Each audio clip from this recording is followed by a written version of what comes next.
భరించే భర్త దొరికితే ఆ అమ్మాయి అంత అదృష్టవంతురాలు ఇంకెవరు ఉండరు. వాడు నన్ను భరిస్తాడు. వాడితో లవ్ లో పడిపోయాను.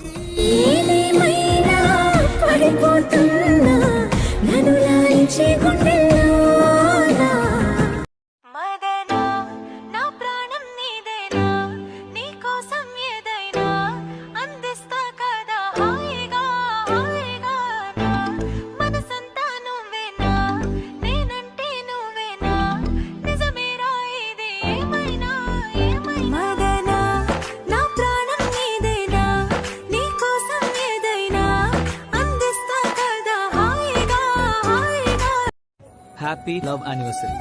Happy anniversary.